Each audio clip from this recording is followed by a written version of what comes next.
My name is Bernice Lazore.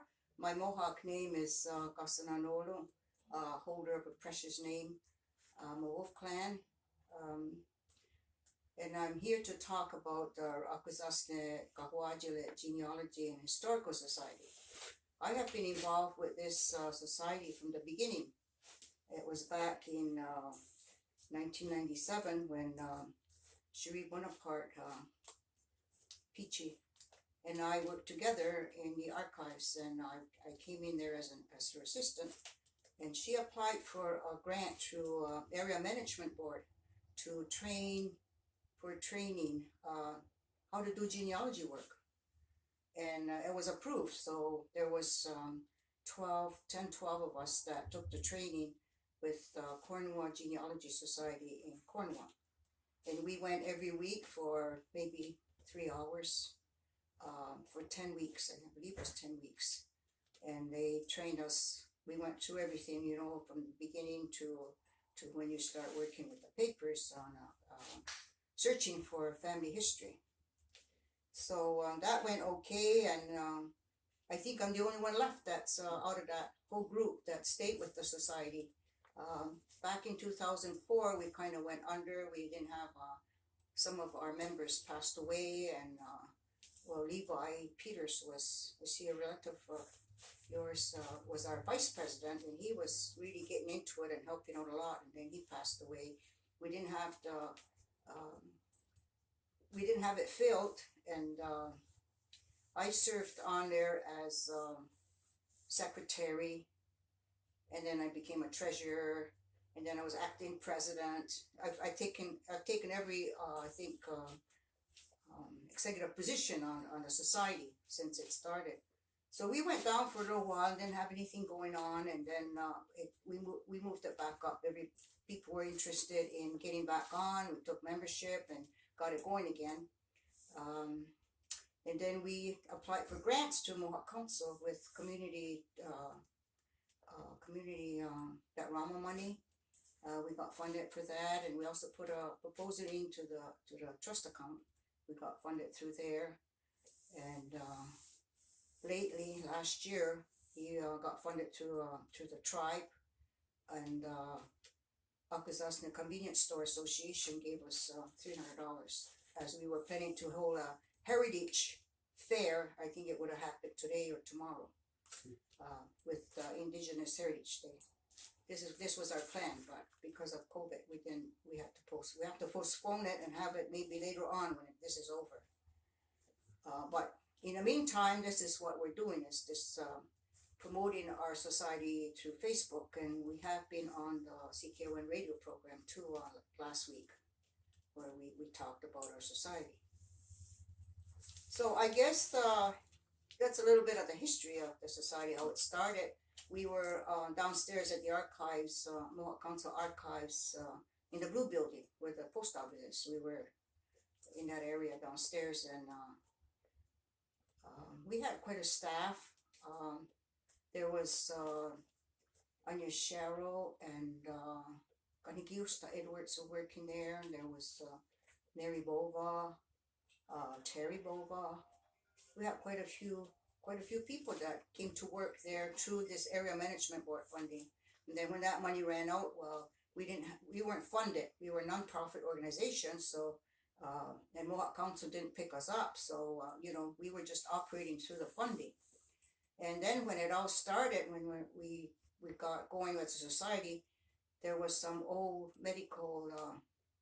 the medical records from the tribe got new machines, and what they donated to us was a microfilm and a microfiche machine, which helped us because we were in we had some records from the church that and the records go way back to the 1700s, and we got this through a gift from the Diocese of Cornwall Alexandria, because they had gotten a grant through their diocese, which they used to record old church records, and they had gotten permission to record to do a microfilm of our church records in St. Regis, the mission church.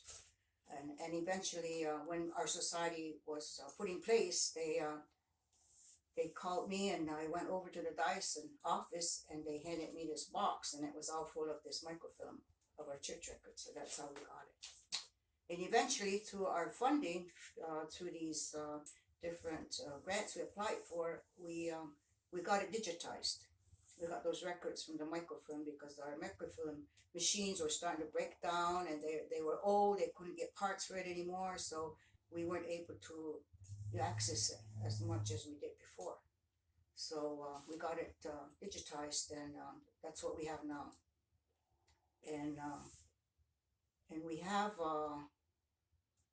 what do you call it? Collaboration with the Jesuit Museum in Montreal.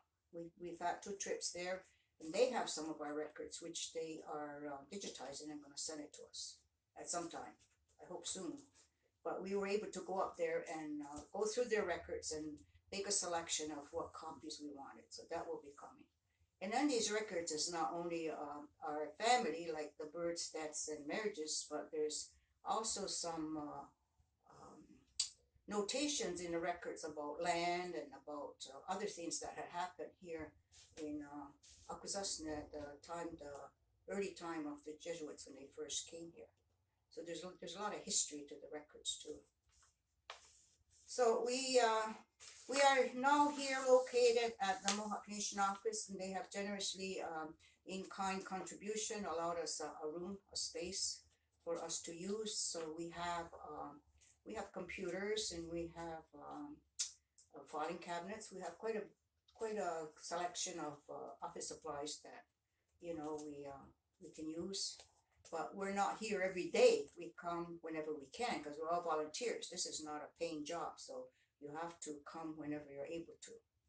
And we have Ellie Keene is our principal investigator, and she has some of the records. Well, most of it now is in our computers.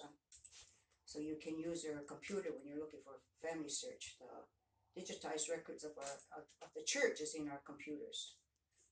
Only the ones that are on the executive have this access.